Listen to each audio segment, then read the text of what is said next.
Now listen carefully to the conversation and answer questions 1 to 4. Hello, sit down, please. Thank you. Now, you are a new patient, aren't you? Yes, that's right. Okay, so I'd better get some basic details down first. Right, we'll start with your name. Martin Hansen. Do you spell that S-O-N or S-E-N? Hansen.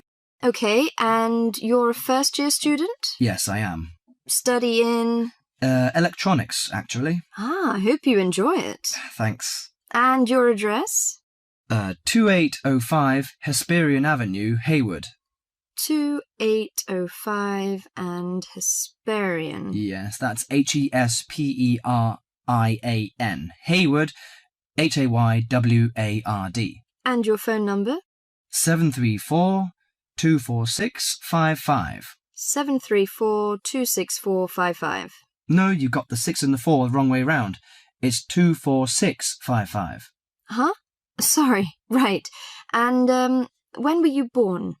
The 15th of June, 1986. Here in New Zealand? No, I was born in Sydney.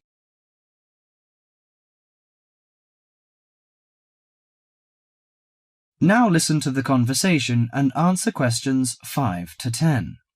Good. So, what's your problem? Well, frankly, I wonder whether it is a problem.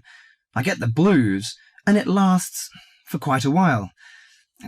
I don't know how to... Yes, we all feel sad or get the blues now and again.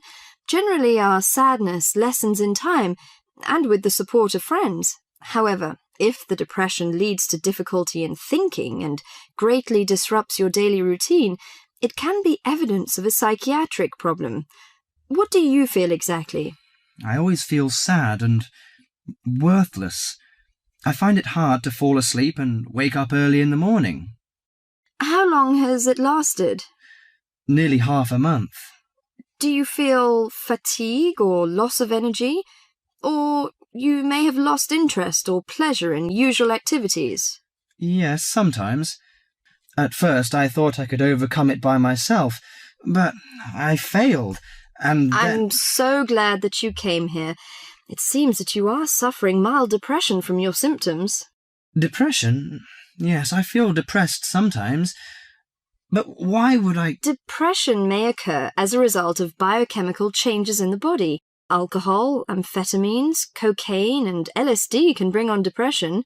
Those who have a family history of depression usually have a greater risk of depression. Sometimes the worrying changes in life can lead to depression. I see. I had a really bad breakup of a love relationship. It makes me feel hopeless. Do you think I need some treatment? Yes.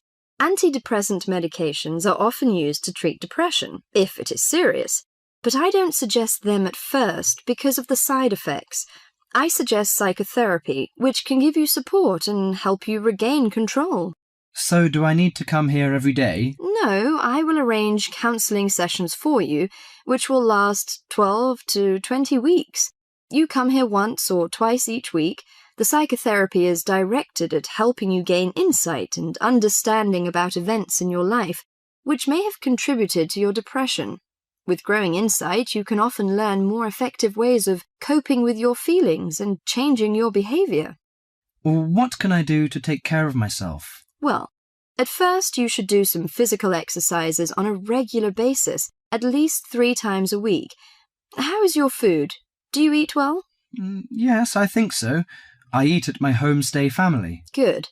Find a hobby or a positive recreational activity to participate in once or twice a week. I know it's difficult for you, though. When you feel it's hard to overcome the depression, come to the counselling session. Remember, ask for help if the load is too heavy to handle. Yes, I'll try. So, when will my counselling session begin? I'm going to arrange that for you.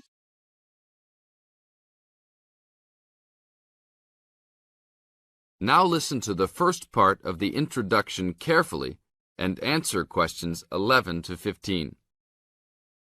Well, good morning, everybody. My name's Matt, and I'm one of the 3 guides here at Wildlife Haven.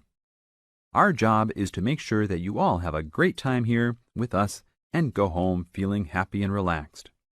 As you can see, we're away from the city in a remote area between a national park and the sea. To encourage you to relax, there are no radios or TVs, and the only phones and newspapers are in the office.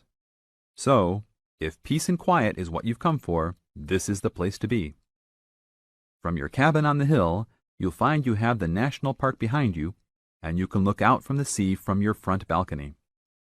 Your luggage will be unloaded from the bus and taken to your rooms in a few minutes. Once you have picked up your key at reception, please locate your room and check that all your luggage has arrived.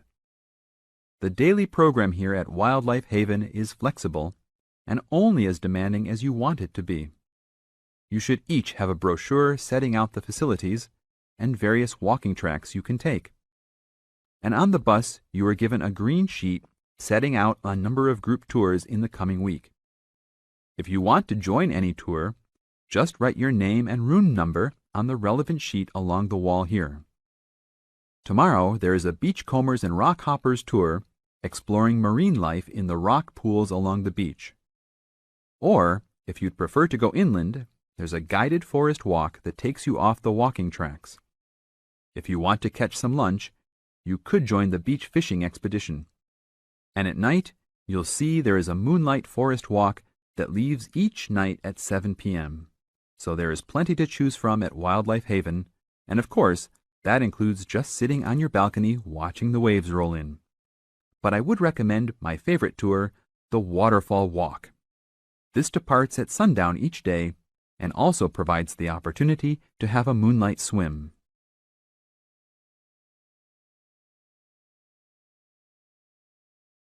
In the second part of the introduction, you are going to get some advice from Matt. Listen carefully and answer questions 16 to 20. You've chosen to visit us in January, which is one of our hotter months. And although you may be tempted to wear a minimum of clothing, you should always take precautions against injury, particularly in the national park. This includes sensible footwear. You'd be surprised how many of our guests ignore this advice and end up being sorry. And socks are a good idea too. And even though you might be under trees a lot of the time, it's a good idea to wear a hat in this hot climate. There's no need to be too concerned about walking in the national park, provided you use common sense. It's true that there are poisonous spiders in the park, but they are really more frightened of you than you are likely to be of them. I should also warn you against eating any wild berries. Some are edible, but you should avoid them all. We'll provide all the food you can eat. Well, that's about all for now. Dinner is from 6 to 8 p.m. in this building.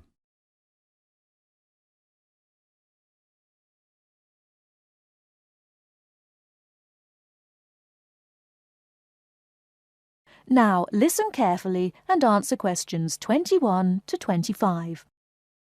Could there be clearer proof of the arrogance and indifference of those who are supposed to keep our food safe than the muzzling of John Verrill? Agriculture is a business, true, and businesses have to make money. But this shows how ministers and officials put the profits of the agriculture business before the well-being of the British people. Mr. Verrill, a pharmaceutical chemist, was appointed to represent consumers on one of the many committees that advise the government on food safety. When he tried to do his job, though, and wanted to warn ministers of a danger to children's health, he was refused permission to do so. The danger comes from hormones given to cattle in the USA and some other countries to make them grow faster. They speed up the animal's development to maturity, thus making meat production more profitable. There have, however, long been fears that the hormones have horrendous effects on the people who eat them, causing diseases as serious as cancer.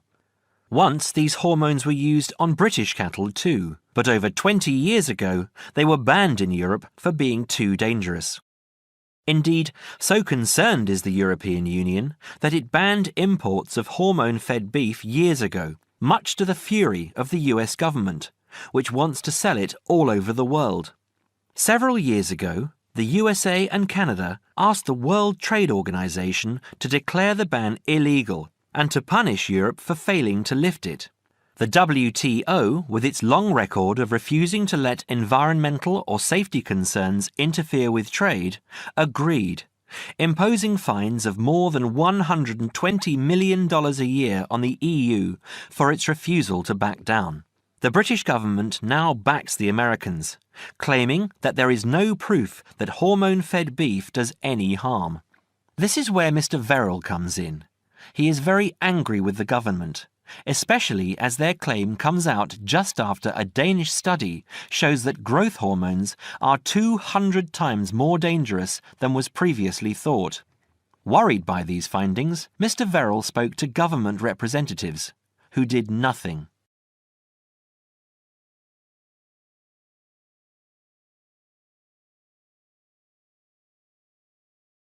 Now listen and answer questions 26 to 30. Not only that, but they have not been testing beef which is imported, which, by law, they are required to do. This directly affects the British public, as about 40% of the beef British people eat comes from abroad, supposedly from countries like Brazil, which does not allow the use of growth hormones. Brazilian beef is stocked by some British supermarkets and widely used in catering. Yet, when a Brazilian farm was recently visited by EU inspectors, a large stockpile of this banned substance was found. This is not the first food scandal we have had in our country. Take the present concern over a well-known chocolate company. Several months ago, the company found out that its sweets were contaminated with a rare form of salmonella, but they did nothing about it, leaving their sweets in the shops to be bought by the unsuspecting public. It was not until 5 months later, when several children had suffered food poisoning, that the chocolate bars were removed from the shelves. It makes you wonder how many other dangerous foods have been allowed onto our plates.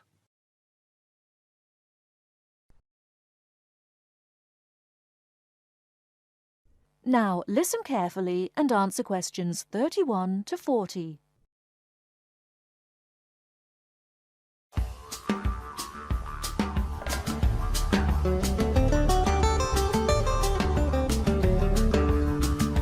Welcome to this week's edition of Countrywide. And today, we're taking a look at a number of different breeds of working dogs. And here to report on the dogs with jobs is Kevin Thornhill. Thanks, Joanne. Well, yes, dogs with jobs is the subject of today's program. Dogs have earned themselves a reputation over the centuries for being extremely loyal. And here's a little story which illustrates just how loyal they are. Just outside the country town of Gundagai in Australia is a statue built to commemorate a dog which sat waiting for his owner to return to the spot where he'd left him. Well, the story, which was immortalised in a song, has it that the poor dog died waiting for his master, 5 miles from Gundagai, which is where they built the statue. Now that's what I call loyalty. Well, because of their loyalty and also their ability to learn practical skills, dogs can be trained to do a number of very valuable jobs. Perhaps the most well-known of working dogs is the Border Collie sheepdog. Sheepdogs which work in unison with their masters need to be smart and obedient, with a natural ability to herd sheep. Some farmers say that their dogs are so smart that they not only herd sheep, they can count them too. Another much-loved working dog is the guide dog, trained to work with the blind. Guide dogs, usually Labradors, need to be confident enough to lead their owner through traffic and crowds, but they must also be of a gentle nature. It costs a great deal of money to train a dog for this very valuable work, but the guide dog associations in the UK, America and Australia receive no government assistance, so all the money comes from donations. Another common breed of work dog is the German Shepherd. German Shepherds make excellent guard dogs and are also very appropriate as search and rescue dogs, working in disaster zones after earthquakes and avalanches. These dogs must be tough and courageous to cope with the arduous conditions of their work, and so that they can be sent anywhere in the world to assist in disaster relief operations, Effective dogs and their trainers are now listed on an international database. When you arrive at an airport here, you may be greeted in the baggage hall by a detector dog, wearing a little red coat bearing the words "Quarantine." These dogs are trained to sniff out fresh fruit as well as meat and even live animals hidden in people's bags. In order to be effective, a good detector dog must have an enormous food drive. In other words, they must really love their food. At Sydney Airport, where there are 10 detector dogs working full-time, they stop about 80 people a month trying to bring illegal goods into the country. And according to their trainers, they very rarely get it wrong. Another famous working dog is the husky. Huskies, which originally came from Siberia, have been used for decades as a means of transport on snow, particularly in Antarctica where they have played an important role. Huskies are well adapted to harsh conditions and they enjoy working in a team. But the huskies have all left Antarctica now because the international treaty prohibits their use in the territory as they are not native animals.